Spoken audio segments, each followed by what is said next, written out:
भाग 21। शाम का समय। श्रेया और नीलम शॉपिंग के लिए चले गए थे। श्रेया एक बहुत ही बड़े मॉल के बाहर टैक्सी रोकने बोलती है और टैक्सी से उतर जाती है। नीलम भी उसके पीछे उतरती है। नीलम उस बड़े से मॉल को देखते हुए बोलती है, श्रेया तू यहाँ क्यों आ गई? श्रेया तो और कहाँ जाना था भाभी, हम शॉपिंग करने आए हैं ना, तो चलो आज मैं आपको शॉपिंग करवाती हूँ इस मॉल से। आपको जो चाहिए आप ले लेना, बिल्कुल भी प्राइस मत देखना, सारा खर्च मेरी तरफ से होगा। नीलम श्रेया की बात सुनकर उसे बोलती है, अरे पर श्रेया तू नहीं जानती यहाँ पर बहुत ही महंगी चीजें मिलती है। वो सारी चीजें मार्केट से भी जाकर सस्ते दामों में और दाम कम करवाकर भी ले सकते हैं, पर यहाँ एक ही फिक्स प्राइस में चीजें मिलती है। श्रेया भाभी मैंने कहा ना आपको, बिल्कुल भी चिंता मत करो, आपको जो चीज पसंद है वो आप ले लेना, आज का सारा पेमेंट मैं करूंगी। नीलम अच्छा एक बात बता, तेरे पास इतने पैसे आए कहाँ से? श्रेया मैंने आपको बताया तो था कि मैं जॉब करने लगी हूँ, वो भी रुद्र प्रताप सिंह की कंपनी में, तो आपको क्या लगता है कि मुझे वो छोटा मोटा सैलरी देता है? नहीं भाभी, वहाँ काम करना मतलब लाइफ सेट, और आपको पता है वहाँ की सैलरी मेरे लिए बहुत ज्यादा है। मैंने वहीं से बचाए थे पैसे ताकि मैं जब यहाँ आऊँ तो हम दोनों शॉपिंग करने जाए। अब चलिए अंदर चलिए, रोड पर ही खड़े रहकर सारी बातें करेंगे क्या?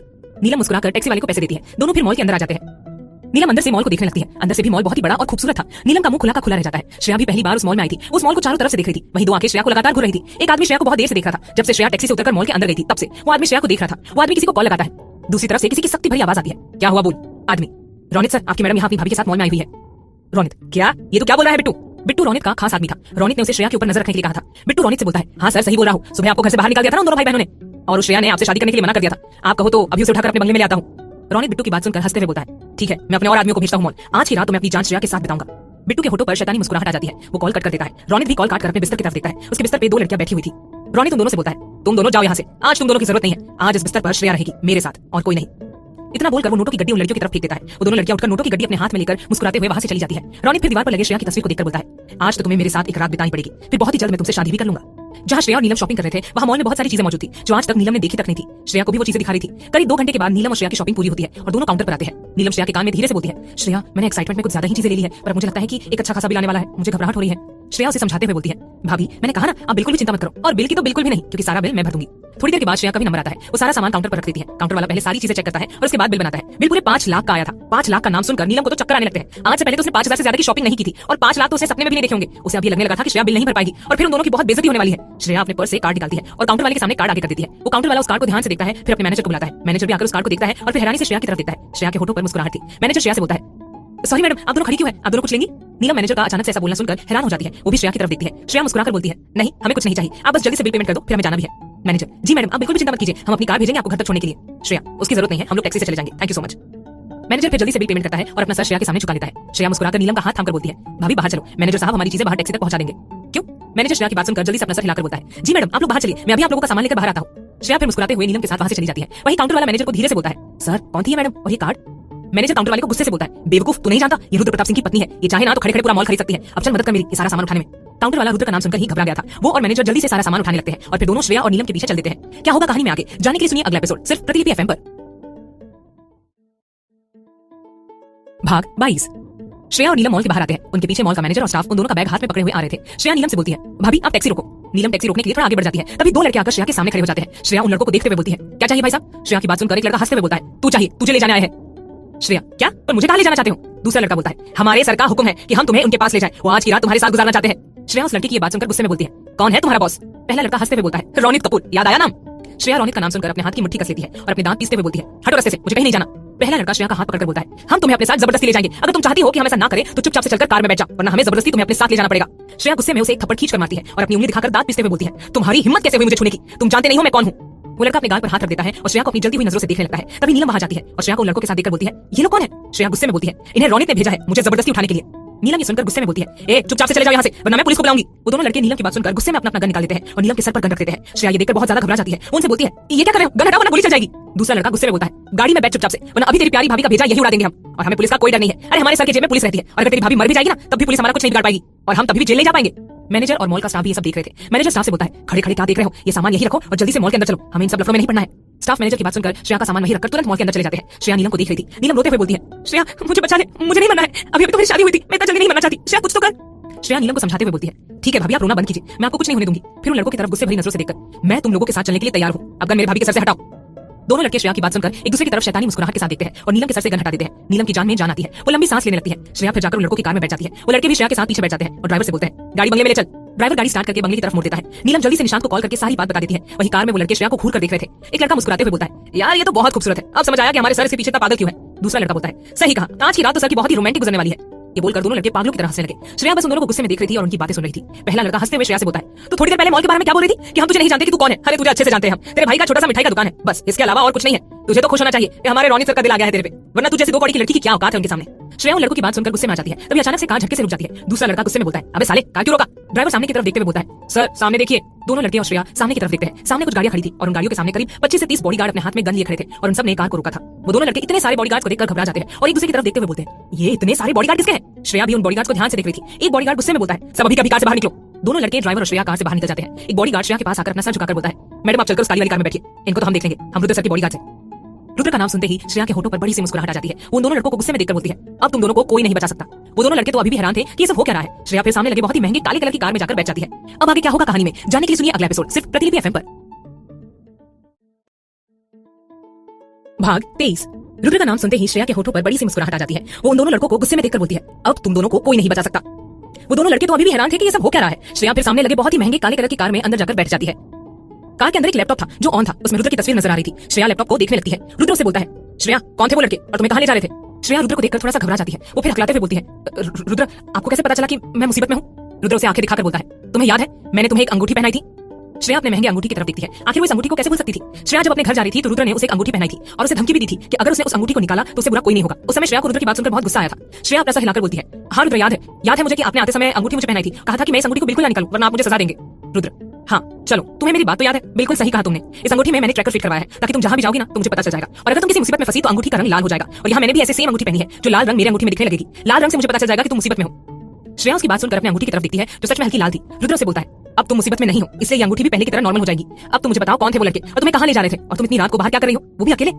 श्रेया उसकी बात सुनकर घबराते हुए बोलती है, रुद्र मैं अकेली नहीं आई थी, मैं अपनी भाभी के साथ आई थी शॉपिंग करने, पर ये लोग जबरदस्ती मुझे अपने साथ ले जाने लगे। वो तो अच्छा हुआ कि आपके बॉडीगार्ड सही समय पर आ गए। Thank you Rudra. पहले आपने जब मुझे ये अंगूठी पहनाई थी तो मुझे बहुत गुस्सा आया था, पर बिल्कुल भी गुस्सा नहीं आ रहा है, बल्कि खुशी हो रही है। अच्छा हुआ मैंने ये अंगूठी पहनकर रखी थी और मैं आपसे वादा करती हूँ कि मैं कभी भी इस अंगूठी को अपनी उंगली से नहीं निकालूंगी। रुद्र उसकी बात सुनकर उसे बोलता है, वो तो ठीक है पर पहले ये बताओ कि तुमने अपने परिवार वालों को हमारी शादी के बारे में बताया या नहीं। श्रेया उसकी बात सुनकर अपनी नजर झुका लेती है। रुद्र उसे ही देख रहा था। उसे बोलता है, अच्छा मतलब तुमने अभी तक नहीं बताया, ठीक है मैं आ रहा हूँ परसों तुम्हारे पास। श्रेया उसकी बात सुनकर हैरानी से बोलती है, क्या पर अभी मुझे 2 दिन ही तो हुए हैं, मैं 1 हफ्ते तक यहाँ रुकना चाहती हूँ।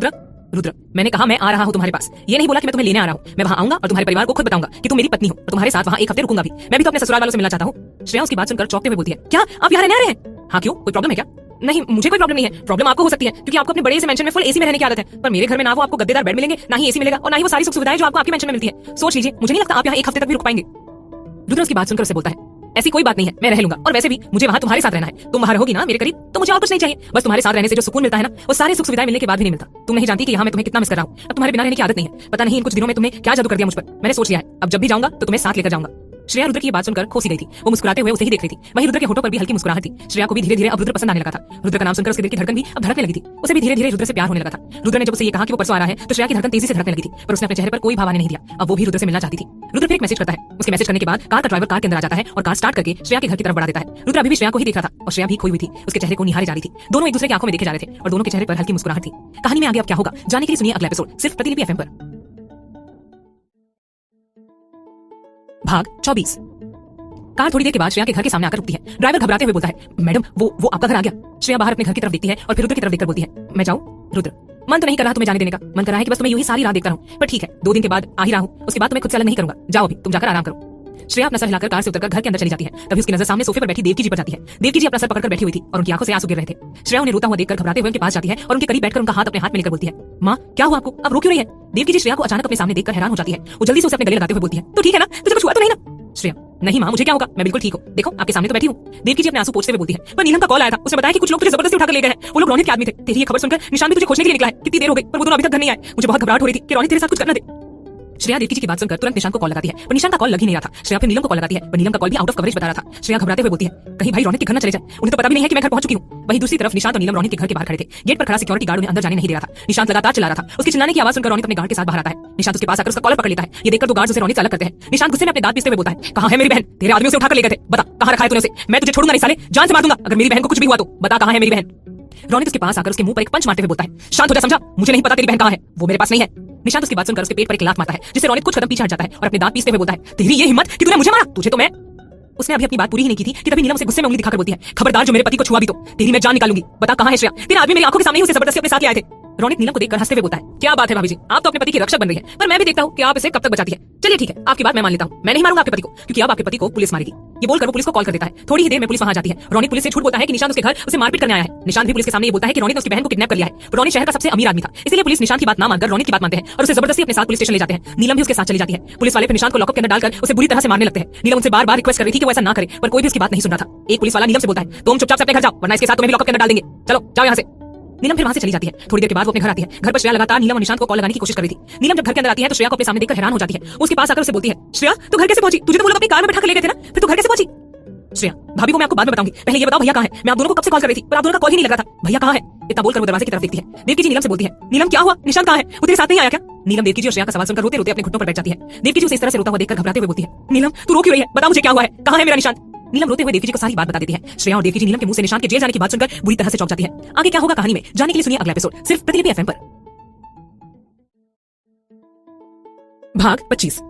नीलम रोते हुए देवकी जी को सारी बात बता देती है। श्रेया और देवकी जी नीलम के मुंह से निशांत के जेल जाने की बात सुनकर बुरी तरह से चौंक जाती है। देवकी जी नीलम से बोलती है, चल अभी हम पुलिस स्टेशन चलते हैं। वो लोग कैसे बिना कोई गलती के निशांत को जेल में डाल सकते हैं? चल मैं तेरे साथ चलती हूँ, मैं उनसे बात करूंगी। नीलम, हाँ माँ चलिए चलते हैं। वो दोनों जाने लगती है, पर श्रेया उन्हें पीछे से आवाज लगाकर रोक देती है। वो फिर देवकी जी से बोलती है, माँ आप यही रुको, मैं भाभी के साथ जाती हूँ और मैं आपसे वादा करती हूँ कि भैया को मैं जेल से निकलवा कर ही रहूंगी। भैया को कुछ नहीं होगा, आप बिल्कुल भी चिंता मत करो, आप घर पर ही रहो, हम अभी थोड़ी देर में आ जाएंगे, मैं आपको कॉल करके सब बताती हूँ। देवकी जी, पर तेरे जाने पर भी उन लोगों ने निशांत को नहीं छोड़ा तो? छोड़ेंगे माँ, जरूर छोड़ेंगे, आप घर पर ही रुको, मैं भाभी के साथ जाती हूँ। इतना बोलकर श्रेया और नीलम वहां से निकल जाती है। देवकी जी अपना सर पकड़कर सोफे पर बैठ जाती है। उन्हें बहुत चिंता हो रही थी निशांत की। थोड़ी देर के बाद नीलम और श्रेया पुलिस स्टेशन पहुंचती है। दोनों पुलिस स्टेशन के अंदर आती है। नीलम जल्दी से जेल तक जाती है और अंदर की तरफ देखती है। अंदर निशांत बेहोश पड़ा था, उसे बहुत मारा गया था और उसके शरीर से खून भी निकल रहा था। श्रेया भी वहां जाती है और वो अपने भाई की ऐसी हालत देखकर गुस्से में बोलती है, मेरे भैया को इतना किसने मारा? किसकी इतनी हिम्मत हो गई? एक पुलिस वाला नीलम और श्रेया को देखकर गुस्से में बोलता है, इन दोनों को अंदर किसने आने दिया? अभी निकालो दोनों को पुलिस स्टेशन से बाहर। श्रेया उस पुलिस वाले की बात सुनकर गुस्से में बोलती है, तुम्हारी हिम्मत कैसे हुई मेरे भैया को बिना गलती के यहाँ लाने की और इतनी बुरी तरह से मारने की? मैं तुम्हें छोड़ूंगी नहीं, अभी के अभी मेरे भैया को छोड़ो और उन्हें जेल से बाहर निकालो, वरना अच्छा नहीं होगा। वो पुलिस वाला श्रेया को ऊपर से नीचे की तरफ गुस्से में देखते हुए बोलता है, ए है कौन तू जो मुझे धमकी देने की गलती कर रही है? तू नहीं जानती कि मैं कौन हूँ? और तेरा ये भाई, इसे तो अभी और मार पड़ने वाली है। अभी तो ये बेहोश हो गया है, पर एक बार इसे होश में आने दे, फिर इसे इतना मारूंगा कि इसकी जान चली जाएगी। ये रोनित सर के बंगले में जाकर उन्हें मारने की कोशिश कर रहा था। रोनित सर ने इसके खिलाफ कंप्लेन लिखवाई है। ये तो अब इसी जेल में मरेगा और तुम दोनों को अगर अपनी जान प्यारी है तो चुपचाप यहाँ से चले जाओ, वरना तुम दोनों के साथ क्या होगा ये तुम लोग सोच भी नहीं सकते। श्रेया उस पुलिस वाले की बात सुनकर गुस्से में अपने हाथ की मुट्ठी कस लेती है और उसे उंगली दिखाकर बोलती है, मैं तुम्हें फिर से बोल रही हूँ कि मेरे भैया को छोड़ दो, वरना मैं तुम्हें सस्पेंड करवा दूंगी और फिर तुम्हें कहीं भी जॉब नहीं मिलेगी। वो पुलिस वाला श्रेया की बात सुनकर हंसने लगता है और आसपास के लोग भी ये सुनकर हंसने लगते हैं। श्रेया उन सबको गुस्से में देखती है। वो पुलिस वाला श्रेया से बोलता है, अच्छा तू मुझे सस्पेंड करवाएगी? अरे है कौन तू जो मुझे सस्पेंड करवा सके? मैं रोनित सर के लिए काम करता हूँ, उनके इशारे पर ये पूरा शहर और यहाँ की सिस्टम चलती है। चल मैं देखता हूँ कि तू क्या कर सकती है। नीलम रोते हुए उस पुलिस वाले के सामने अपने हाथ जोड़कर बोलती है, प्लीज मेरे पति को छोड़ दो, उन्हें इलाज की जरूरत है, वरना वो मर जाएंगे। वो पुलिस वाला हंसते हुए बोलता है, उसे मारने के लिए ही तो लाया है, चलो निकलो तुम्हें यहाँ से। नीलम बेबसी भरी नजरों से श्रेया की तरफ देखती है। श्रेया नीलम से बोलती है, भाभी एक मिनट मैं अभी आई। इतना बोलकर वो पुलिस स्टेशन के बाहर चली जाती है और किसी को कॉल लगाती है। थोड़ी देर के बाद वो वापस पुलिस स्टेशन के अंदर आ जाती है। करीब 2 मिनट के बाद उस पुलिस वाले को कॉल आता है। वो नंबर देखकर घबराते हुए बोलता है, अरे बाप रे, ये तो चीफ मिनिस्टर सर का कॉल आ रहा है। वो फिर जल्दी से कॉल उठाकर हेलो बोलता है। दूसरी तरफ से कुछ आवाज आती है। वो पुलिस वाला अपना पसीना पोंछते हुए बोलता है, सॉरी सर प्लीज ऐसा मत कीजिए, मेरे छोटे बच्चे हैं, मेरी अगर नौकरी चली गई तो मैं कहीं का नहीं रहूंगा, प्लीज सर। उसके मुंह से सिर्फ यही निकल रहा था। 5 मिनट कॉल में बात करने के बाद वो कॉल रख देता है और अपना सर पकड़कर चेयर पर बैठ जाता है। श्रेया उसके चेहरे के बदलते भावों को ही देख रही थी। वो पुलिस वाला फिर श्रेया की तरफ देखकर उसके सामने अपने हाथ जोड़ लेता है और घुटने पर बैठकर गिड़गिड़ाते हुए बोलता है, सॉरी मैडम, मुझे नहीं पता था आपके बारे में, प्लीज ऐसा मत कीजिए, वरना मैं पूरी तरह से बर्बाद हो जाऊंगा, मुझसे बहुत बड़ी गलती हो गई, मैं अभी आपके भाई को हॉस्पिटल पहुंचा देता हूं, मुझे माफ कर दीजिए मैडम। श्रेया उसकी बात सुनकर गुस्से में बोलती है, तुम्हें कोई माफी नहीं मिलेगी और यही तुम्हारी सजा है कि अब तुम्हें कहीं भी जॉब नहीं मिलेगा। बहुत घमंड है ना तुम्हें? अब जाओ जाओ अपने रोनित सर के पास और उसे जाकर बोलो, अगर वो तुम्हारी नौकरी दोबारा तुम्हें दिलवा सकता है तो दिलवा कर दिखा दे। वो पुलिस वाला श्रेया की बात सुनकर अपना सर झुका लेता है। तभी कुछ गार्ड्स पुलिस स्टेशन के अंदर आते हैं। हवलदार गार्ड को देखकर जल्दी से जेल का दरवाजा खोल देता है। गार्ड्स फिर जेल के अंदर जाते हैं और श्रेया के भाई को उठाकर बाहर ले जाने लगते हैं। श्रेया फिर नीलम से बोलती है, चलिए भाभी अभी हॉस्पिटल चलना है। नीलम उसकी बात सुनकर उसके साथ हॉस्पिटल के लिए निकल जाती है। कहानी में आगे क्या होगा जानने के लिए सुनिए अगला एपिसोड सिर्फ प्रतिलिपि एफएम पर। भाग 26। नीलम और श्रेया हॉस्पिटल के लिए निकल जाते हैं। वो दोनों जैसे ही हॉस्पिटल पहुंचते हैं वहां डॉक्टर की टीम पहले से ही मौजूद थी। निशांत को ऑपरेशन रूम में शिफ्ट किया जाता है। वहीं रुद्र के आदमी भी हॉस्पिटल में चारों तरफ मौजूद थे। नीलम श्रेया से बोलती है, ये सब कैसे हुआ? तूने किसे कॉल किया था और वो पुलिस वाला उसे सस्पेंड कर दिया गया? मेरी कुछ समझ नहीं आ रहा है। और ये गार्ड्स ये सब कौन है? इन्हें किसने भेजा? श्रेया नीलम से बोलती है, भाभी आप इस बारे में मत सोचो, मैं आपको आराम से बताऊंगी, इस समय भैया ठीक नहीं है, हमें उन पर ध्यान देना चाहिए। नीलम फिर खामोश हो जाती है और वही बेंच पर बैठ जाती है। तभी देवकी जी का कॉल आता है। श्रेया देवकी जी का नंबर देखकर जल्दी से कॉल उठाकर हेलो बोलती है। देवकी जी, श्रेया तुम लोग ठीक तो हो ना? और निशांत कैसा है? तूने कॉल नहीं किया, मुझे चिंता हो रही है, उन पुलिस वालों ने उसे छोड़ा या नहीं? मैं आऊं क्या वहां? श्रेया देवकी जी से बोलती है, माँ आप पहले शांत हो जाइए, इतनी चिंता मत कीजिए, टेंशन लेने की कोई जरूरत नहीं है, भाई अब जेल में नहीं है, उन्हें हम हॉस्पिटल लेकर आए हैं। देवकी जी श्रेया की बात सुनकर और परेशान होते हुए बोलती है, क्या हॉस्पिटल पर क्यों? हुआ क्या है निशांत को? वो ठीक है ना? हाँ माँ, उन लोगों ने भाई को मारा था और वो बेहोश हो गए थे, पर अभी डॉक्टर उनका इलाज कर रहे हैं, कुछ देर में सब ठीक हो जाएगा, आप चिंता मत करो माँ। देवकी जी सुनकर खामोश हो जाती है। श्रेया फिर उनसे आगे बोलती है, माँ मैं आपसे बाद में बात करती हूँ। इतना बोलकर वो कॉल कट कर देती है। तभी एक आदमी श्रेया के पास आकर बोलता है, हेलो मैडम, मेरा नाम विक्रम है, मैं रुद्र सर का खास आदमी हूँ, मैं सारे बॉडीगार्ड्स को हैंडल करता हूँ। आपको ये बताने आया था कि सारे बॉडीगार्ड्स 24 घंटे इस हॉस्पिटल के चारों तरफ तैनात रहेंगे, आपको घबराने की जरूरत नहीं है। रुद्र सर का ऑर्डर है कि आपको अकेला ना छोड़ा जाए, चिंता की कोई बात नहीं है, अब आप बिल्कुल रिलैक्स हो जाइए। रुद्र का नाम सुनकर श्रेया की आंखें भर जाती है और वो विक्रम से बोलती है, ठीक है आप जाइए, मैं ठीक हूँ। विक्रम फिर वहां से चला जाता है। श्रेया फिर रुद्र को कॉल लगाती है। रुद्र एक रिंग के बाद ही उसका कॉल उठा लेता है। श्रेया मुस्कुराकर उसे बोलती है, लगता है आप मेरे ही कॉल का वेट कर रहे थे। रुद्र के होठों पर उसकी बात सुनकर मुस्कुराहट आ जाती है। वो मुस्कुराते हुए बोलता है, हाँ मैं तुम्हारे कॉल का वेट कर रहा था, वैसे मेरे आदमी तुम्हारे पल पल की खबर मुझे दे रहे हैं, पर मैं तुम्हारी आवाज सुनना चाहता था। मेरे आदमी ने बताया कि तुम कितनी टेंशन में आ गई थी। ये बात सुनकर मुझे बहुत गुस्सा आ रहा था, मन कर रहा था उस पुलिस वाले को जिंदा काट दूं, पर मैंने सिर्फ उसे सस्पेंड करवाया है। लेकिन तुम चिंता मत करो, उसे उसकी सजा जरूर दूंगा, उसने बदतमीजी की थी ना तुम्हारे साथ। श्रेया नहीं रुद्र जी, उसे उसका सबक मिल चुका है, अब आप कुछ मत कीजिएगा। और थैंक यू रुद्र जी, एक बार में ही आपने सब कुछ ठीक कर लिया। रुद्र उसके मुंह से थैंक यू सुनकर नाराजगी के साथ बोलता है, क्या तुम मुझे थैंक यू बोल रही हो? मैंने ये सब सिर्फ तुम्हारे लिए किया है, क्योंकि मैं तुम्हें बिल्कुल भी तकलीफ में नहीं देख सकता, और तुम मुझे थैंक यू बोल रही हो। तुम्हारा परिवार मेरे भी परिवार जैसा है, तो अब अपनी सजा सुनो। सजा? कैसी सजा? थैंक यू बोलने की सजा। तुम 100 बार मुझे सॉरी लिखकर दोगी। श्रेया उसकी ये बात सुनकर हंसने लगती है। रुद्र, तुम्हें हंसी किस बात की आ रही है? कुछ नहीं, मैं आपको सॉरी टाइप करके भेजती हूँ 100 बार। ठीक है, मैं 2 दिन के बाद आ रहा हूँ। श्रेया, हाँ ठीक है, अब मैं रखती हूँ। इतना बोलकर वो कॉल रख देती है। डॉक्टर फिर बाहर आते हैं। श्रेया और नीलम डॉक्टर के पास चली जाती है। डॉक्टर श्रेया से बोलते हैं, मैडम अब आपके भाई बिल्कुल ठीक है, चिंता की कोई बात नहीं है। उन्हें अब वीआईपी रूम में शिफ्ट कर रहे हैं, जहाँ सारी फैसिलिटी मौजूद है। आपके भाई 2 दिन में ही चलने लगेंगे। श्रेया डॉक्टर को मुस्कुराकर थैंक यू बोलती है। डॉक्टर फिर वहां से चले जाते हैं। अगली सुबह निशांत को होश आता है। वो अपनी आंखें खोलकर चारों तरफ देखता है। उसके सामने नीलम, श्रेया और देवकी जी मौजूद थे। निशांत नीलम से बोलता है, मैं तो जेल में था, फिर यहाँ कैसे आया और ये कौन सी जगह है? नीलम निशांत के पास जाकर उसका हाथ प्यार से थामकर बोलती है, निशांत चिंता मत करो, अब तुम बिल्कुल ठीक हो, तुम हॉस्पिटल में हो, अब चिंता करने की कोई बात नहीं है। उस पुलिस वाले को भी सस्पेंड कर दिया गया है, तुम अब जल्दी से ठीक हो जाओ और घर चलते हैं। निशांत नीलम की ये बात सुनकर हैरानी से बोलता है, पर ये सब हुआ कैसे? नीलम उसे सारी बात बताती है। निशांत फिर श्रेया की तरफ देखता है और उससे पूछता है, श्रेया तूने कैसे किया ये सब? किसे कॉल किया था तूने? श्रेया, भाई मैं आपको बाद में बताऊंगी, पहले आप ठीक हो जाओ, घर आ जाओ, फिर आपको आराम से मैं सारी बात बताऊंगी। देवकी जी भी निशांत से बोलती है, हाँ निशांत बेटा तू पहले ठीक हो जा, बातें बाद में होती रहेगी। निशांत फिर कुछ नहीं बोलता। तभी कमरे का दरवाजा खुलता है। सभी बाहर दरवाजे की तरफ देखते हैं। दरवाजे पर रोनित और उसके आदमी खड़े थे। रोनित के हाथ में बड़ा सा फूल का गुलदस्ता था। वो मुस्कुराते हुए कमरे के अंदर आता है। रोनित को देखकर निशांत, नीलम, देवकी जी और श्रेया की आंखों में गुस्सा उतर आता है। आगे क्या होगा कहानी में जानने के लिए सुनिए अगला एपिसोड सिर्फ प्रतिलिपि एफएम पर। भाग 27। निशांत सबसे बात कर रहा था। तभी कमरे का दरवाजा खुलता है। सभी बाहर दरवाजे की तरफ देखते हैं। दरवाजे पर रोनित और उसके आदमी खड़े थे। रोनित के हाथ में बड़ा सा फूल का गुलदस्ता था। वो मुस्कुराते हुए कमरे के अंदर आता है। रोनित को देखकर निशांत, नीलम, देवकी जी और श्रेया की आंखों में गुस्सा उतर आता है। रोनित अपने होठों पर शैतानी मुस्कुराहट के साथ अंदर आता है। फूल का गुलदस्ता निशांत के सामने बढ़ाकर बोलता है, साले साहब ये फूल लाया हूँ आपके लिए। फिर निशांत को ऊपर से नीचे एक नजर देखते हुए बोलता है, कितनी बुरी तरह से मारा ना उन पुलिस वालों ने आपको, कितने बुरे हैं ना वो लोग। मैंने तो बस इतना कहा था कि आपको एक रात जेल में डाले, पर उन लोगों ने आपको मारा। आप मुझे माफ कीजिएगा, अगर मुझे पहले पता होता ना तो मैं तो पूरे पुलिस स्टेशन में आग लगा देता। पर जैसे ही मुझे पता चला ना, मैं तुरंत आ गया आपसे मिलने, और देखिए आपके लिए फूल भी लाया हूँ। इतना बोलकर वो निशांत के सामने गुलदस्ता बढ़ा देता है। निशांत उसके हाथ से फूल का गुलदस्ता लेकर फेंकते हुए गुस्से में बोलता है, साले तेरी इतनी हिम्मत कि तू यहाँ तक आ गया? चल निकल यहाँ से, और मुझे तेरी कोई सहानुभूति नहीं चाहिए। एक तो तेरे कारण मुझे पुलिस वाले उठाकर ले जाते, तूने ही उनसे कहा था मुझे मारने के लिए, और अब नाटक कर रहा है। चल जा यहाँ से, अपने लोगों को लेकर चला जा, और अगर दोबारा अपना चेहरा दिखाया ना तो मुझसे बुरा और कोई नहीं होगा।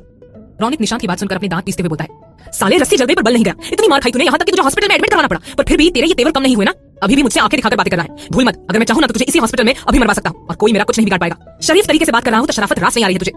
इतना बोलकर वो निशांत का गला पकड़ लेता है। तभी श्रेया उसका हाथ निशांत के गले से हटाती है और उसके गालों पर एक तमाचा जड़ देती है। रोनित के आदमी ये देखकर अपनी गन निकाल लेते हैं। रोनित भी अपना हाथ अपने गाल पर रखकर श्रेया को गुस्से में देखने लगता है। श्रेया उसे गुस्से में उंगली दिखाकर बोलती है, तेरी ये हिम्मत कैसे हुई मेरे भाई से इस तरीके से बात करने की? और क्या सोचकर तू हॉस्पिटल में आया है? चल निकल यहाँ से, वरना मार मारकर तुझे हॉस्पिटल से बाहर फिरवा दूंगी, और मेरा कोई कुछ नहीं बिगाड़ पाएगा, समझा? रोनित श्रेया की बात सुनकर उसका बाजू पकड़कर उसे अपने करीब खींचकर उसका हाथ पीछे की तरफ मोड़ देता है। ये देखकर नीलम और देवकी उसकी तरफ आने लगते हैं, पर रोनित के आदमी उन दोनों के सर पर गन पॉइंट करके उन्हें रोक देते हैं। निशांत भी उठने की कोशिश करने लगता है, पर उसे बहुत चोट आई थी, इसलिए वो उठ नहीं पा रहा था। वो गुस्से में बोलता है, रोनित छोड़ मेरी बहन को, वरना अच्छा नहीं होगा तेरे लिए। रोनित गुस्से में बोलता है, बहुत प्यार से समझा लिया तुम लोगों को, पर तुम दोनों भाई बहन को प्यार की भाषा समझ नहीं आ रही है। तुम दोनों हर वक्त मेरी बेइज्जती करते रहते हो। फिर श्रेया की तरफ देखकर, और तू बहुत जुबान चला रही है ना, अब देख मैं तेरे साथ क्या करता हूँ। तेरे साथ बहुत अच्छे से पेश आया, पर अब नहीं। फिर अपने आदमियों से बोलता है, इन सबको ले जाओ और अड्डे पर ले जाकर बंद कर देना, और श्रेया को तो मैं अपने साथ ले जा रहा हूँ। आज रात को हमारी शादी होगी। रोनित के आदमी नीलम जी, देवकी जी और निशांत को वहां से ले जाने लगते हैं। श्रेया रोनित को धक्का देती है और तुरंत कमरे के बाहर आकर रुद्र के गार्ड को आवाज लगाती है, पर वो ये देखकर हैरान हो जाती है कि बाहर एक भी गार्ड मौजूद नहीं था। तभी रोनित भी पीछे से बाहर आता है और उसका हाथ पकड़कर उसे वापस अपने करीब खींचते हुए बोलता है, चल अब मेरे साथ चल। ये बोलकर वो श्रेया को भी अपने साथ ले जाता है। आधे घंटे बाद रोनित की कार बंगले के बाहर आकर रुकती है। रोनित की कार से निकलकर श्रेया का हाथ पकड़कर उसे जबरदस्ती कार से निकालकर बंगले में ले जाता है। उसके आदमी चारों तरफ फैले हुए थे और उन्हें ही देख रहे थे। श्रेया उसे गुस्से में बोलती है, रोनित ये तू ठीक नहीं कर रहा है, तू नहीं जानता कि तू अपने साथ अपनी मौत को बुला रहा है। देख अभी भी तेरे पास वक्त है, मुझे छोड़ दे और मेरे परिवार को भी, वरना तू बहुत बुरी मौत मरेगा। रोनित उसकी बात का कोई जवाब नहीं देता और उसे घसीटते हुए अपने कमरे में ले जाकर बेड पर धक्का दे देता है। श्रेया डर से पीछे की तरफ खिसकने लगती है। रोनित उसे घूरकर देखते हुए बोलता है, तू मेरी मौत की चिंता मत कर, अपने बारे में सोच, तेरा क्या होगा? आज रात को हमारी शादी है, उसके बाद मैं पूरी जिंदगी तुझे अपनी कैद में रखने वाला हूँ। तेरे अंदर बहुत गर्मी है ना, एक बार शादी हो जाने दे, फिर देख मैं तेरा क्या हाल करूंगा कि तुझे खुद से नफरत होने लगेगी। श्रेया उसकी बात सुनकर उसे उंगली दिखाकर गुस्से में बोलती है, मेरी शादी हो चुकी है और मेरे पति रुद्र प्रताप सिंह है, दिल्ली के मशहूर बिजनेसमैन। तूने शायद उनका नाम सुना होगा और ये भी जानता होगा कि वो कैसे इंसान है। अब तक तो उन्हें पता चल ही गया होगा कि तू मुझे यहाँ अपने साथ बंगले पर ले आया है। अब तू सोच वो तेरे साथ क्या करेंगे। उन्हें बिल्कुल बर्दाश्त नहीं है जो भी मुझे बुरी तरीके से छूता है, तो अब तू तड़प तड़प कर मरेगा। रुद्र का नाम सुनकर रोनित भी एक पल के लिए डर से अंदर तक कांप जाता है। क्या होगा कहानी में आगे जानने के लिए सुनिए अगला एपिसोड सिर्फ प्रतिलिपि एफएम पर। भाग 28। रोनित उसे घूर कर देखते हुए बोलता है, अपने बारे में सोच, तेरा क्या होगा? आज रात को हमारी शादी है, उसके बाद मैं पूरी जिंदगी तुझे अपनी कैद में रखने वाला हूँ। तेरे अंदर बहुत गर्मी है ना, एक बार शादी हो जाने दे, फिर देख मैं तेरा क्या हाल करूंगा कि तुझे खुद से नफरत होने लगेगी। श्रेया रोनित की बात सुनकर उसे उंगली दिखाकर गुस्से में बोलती है, मेरी शादी हो चुकी है और मेरे पति रुद्र प्रताप सिंह है, दिल्ली के मशहूर बिजनेसमैन। तूने शायद उनका नाम सुना होगा और ये भी जानता होगा कि वो कैसे इंसान है। अब तक तो उन्हें पता चल ही गया होगा कि तू मुझे यहाँ अपने साथ अपने बंगले पर ले आया है। अब तू सोच वो तेरे साथ क्या करेंगे। उन्हें बिल्कुल बर्दाश्त नहीं है कि कोई भी मुझे गलत तरीके से छुए। अब तू तड़प तड़प कर मरेगा।